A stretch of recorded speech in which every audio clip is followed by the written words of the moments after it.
Sentence is since she believed dash her abilities, she didn't ask dash any help.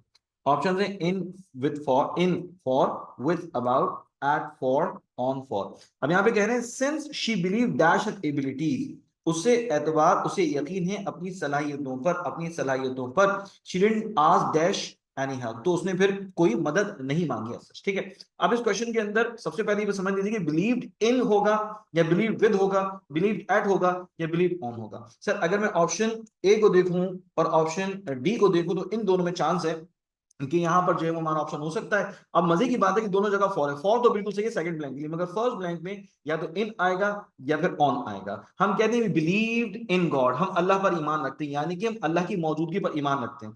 इसी तरह हम अपनी सलाहियतों में यकीन रखते हैं, यानी वहां पे ऑन नहीं आएगा बल्कि इन आएगा। यानी ऑप्शन डी जो है वो हमारा रिलेवेंट आंसर नहीं है, ऑप्शन ए हमारा करेक्ट आंसर होना चाहिए। She believed in her abilities, she didn't ask for any help. तो जनाब ऑप्शन ये क्वेश्चन 186 में जो करेक्ट आंसर है वो ऑप्शन ए में मौजूद है, ठीक है जी। नंबर 187 क्या कहना जनाब, my bat is more big than my desk. Sir यहाँ पे लिखा है मोर बिग, अब सवाल ये भाई मोर बिग तो नहीं होता ना, मोर बिग तो कोई चीज नहीं है, या तो बिग बिगर बिगेस्ट होता है, मोर तो नहीं आता। तो यहाँ पे ऑप्शन ए तो हो गया गलत, my bat is bigger than. Sir than की स्पेलिंग में गड़बड़ लग रही है, टी एच ई एन नहीं होता भाई, टी एच ए एन होता है। तो my bat is bigger than my desk, option C is correct, option C इसका बिल्कुल सही है। सेंटेंस में वर्ड अंडरलाइन है और वो कह रहे हैं जनाब इस अंडरलाइन वर्ड का आप मीनिंग बताइए, सिनोनिम बताइए जो इसका मोस्ट रेलेवेंट हो सकता है। तो कह रहे हैं the fireman took several hours to put out the fire. अब फायरमैन क्या करेगा, आग बुझाएगा, ऑब्वियस सी बात है। तो फायरमैन ने कई घंटे लगा दी आग बुझाने में, पुट आउट द फायर। अब लिखा हुआ ऑप्शन में dislocate, extinguish, produce, broadcast. Fire broadcast नहीं होगी, प्रोड्यूस नहीं होगी, डिसलोकेट नहीं होगी भाई, एक्सटिंग्विश होगी, आग को बुझाया जाएगा। तो बहुत ही सिंपल सा क्वेश्चन है जिसमें ऑप्शन बी जो है वो हमारा करेक्ट आंसर कंसीडर किया जाएगा। ओके जी, नेक्स्ट सेंटेंस है there was heavy fog in the morning, the services at the airport were closed. अब यहां पर जरा टेक्निकल सी बात है कि पंक्चुएशन मार्क कौन सा इस्तेमाल होगा। अब यहां लिखा है the heavy fog in the heavy, there was heavy fog in the morning.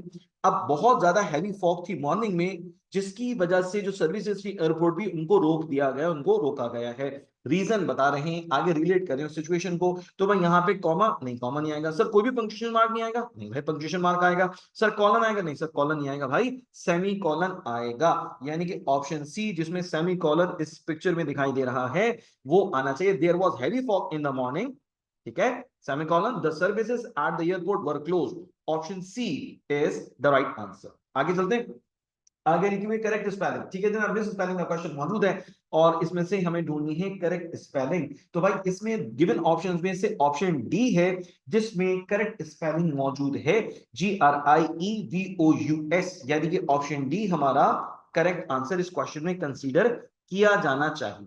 Next question है scientists dash are turning away from the cruder mechanical ideas. Cruder mechanical idea से साइंटिस्ट खुद ही पीछे हट रहे हैं, खुद ही पीछे हट रहे हैं, ठीक है। तो साइंटिस्ट प्लूरल है तो हर सेल्फ नहीं हो सकता, देयर सेल्फ नहीं हो सकता, आर सेल्फ नहीं हो सकता, हम तो नहीं है साइंटिस्ट। तो ये थर्ड पर्सन प्लूरल की बात हो रही है, यहां पर आना चाहिए देमसेल्व्स, ऑप्शन सी इसका correct answer.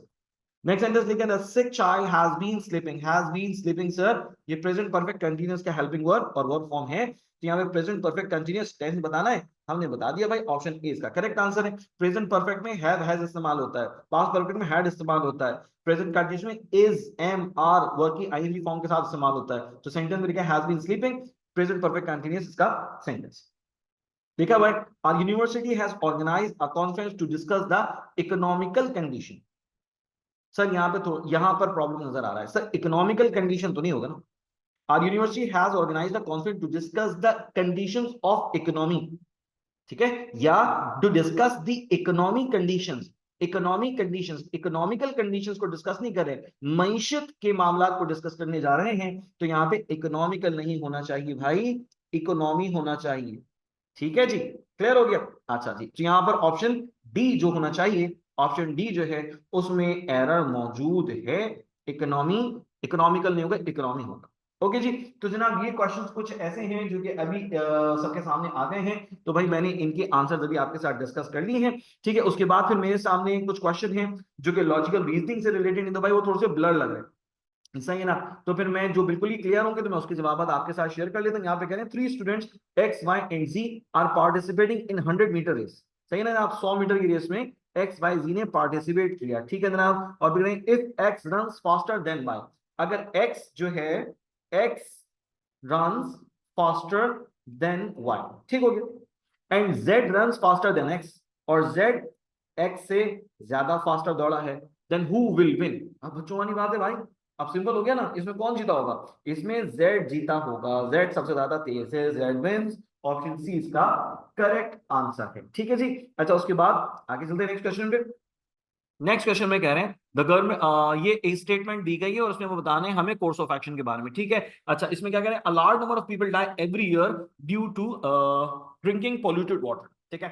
Large number of people die every year due to drinking polluted water, समझ में आ रहा है। अब ये प्रॉब्लम है, अब प्रॉब्लम का हल क्या है, the government should make adequate arrangements in provide safe drinking water. सही है भाई, ये वाला काम होना चाहिए, गवर्नमेंट को ये वाला काम करना चाहिए ताकि लोग गंदा पानी पीकर मौत के मुंह में ना जाए, ठीक है। फिर दूसरी बात है, people should be educated about the dangers of drinking polluted water, यानी कि उनको पता होना चाहिए कि भाई गंदा पानी पियेंगे तो उससे क्या नुकसान होगा।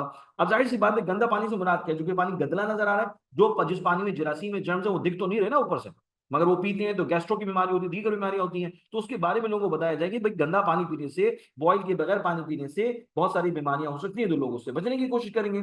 तो भाई दोनों बातें होनी चाहिए, दोनों चीजें होनी चाहिए, दोनों कोर्स ऑफ एक्शन फॉलो होंगे।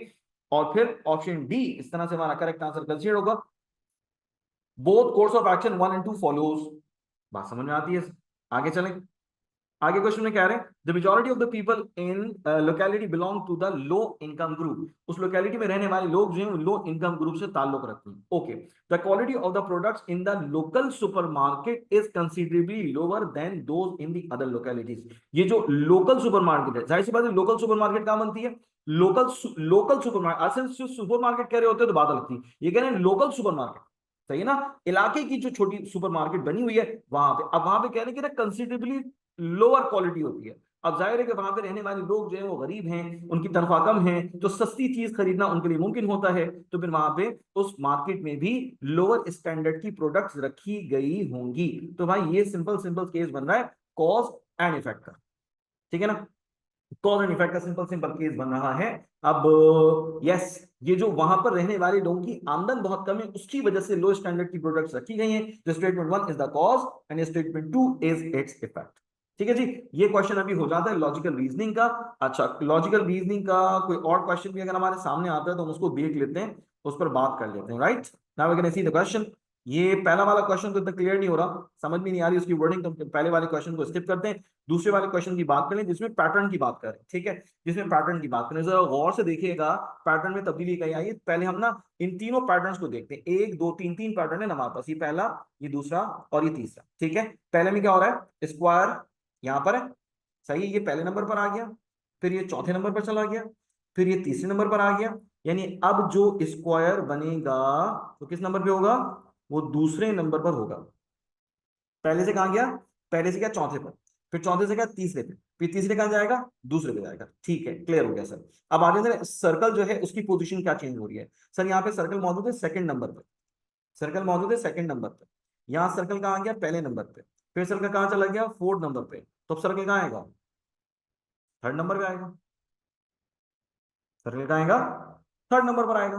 ओके समझ में आता है सर। उसके बाद क्रिस्टल, ये कहाँ चल रहा है सर, ये मौजूद है थर्ड पोजीशन पे, फिर आया सेकंड पोजीशन पे, फिर आया फर्स्ट पोजीशन पे, फिर अब कहाँ आना चाहिए, फर्स्ट पोजीशन पे आ गया ना, तो अब आना चाहिए इस क्रिस्टल को कहाँ, फोर्थ पोजीशन पर। वन के बाद कहाँ जा रही थी, फोर्थ पे जा रही है, ठीक है, ये तो तीन चीजें हो गई, सही है।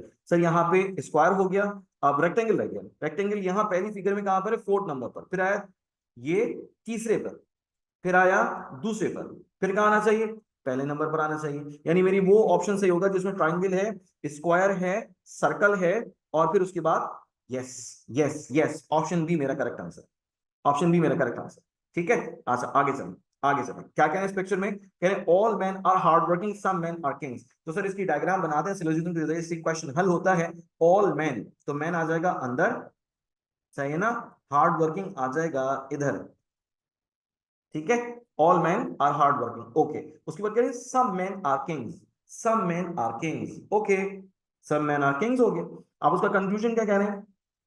वो कह रहे हैं sir all man are kings. क्या ये कंक्लूजन सही होगा? All man are kings? नहीं भाई, ये तो गलत है। ये तो पहली बात, फिर कंक्लूजन गलत हो गई। दूसरी बात, all kings are hard working. सारे किंग्स जो है वो हार्ड वर्किंग है? नहीं, सिर्फ और सिर्फ ये किंग्स हैं जो कि हार्ड वर्किंग हैं, बाकी हार्ड वर्किंग नहीं है। तो ये भी गलत हो गया। तो इस तरह से अब हमारा इसका जो जवाब होना चाहिए वो क्या होना चाहिए? Neither one nor two follows. ठीक है, neither one not two follows, यानी कि हमारा ऑप्शन डी जो है इसका करेक्ट आंसर कंसीडर किया जाएगा। ओके जी, इस तरह से जो क्वेश्चंस हमारे सामने आते हैं इंशाल्लाह हम उस पर बात करेंगे, और कोशिश होगी कि जितने क्वेश्चंस आपके हमारे सामने आए हम उसका जो है ना वो सोल्यूशन या उससे रिलेटेड जो आंसर है वो आपके साथ इंशाल्लाह शेयर कर लें एक्सप्लेनेशन के साथ। जज़ाकुमुल्लाह खैर।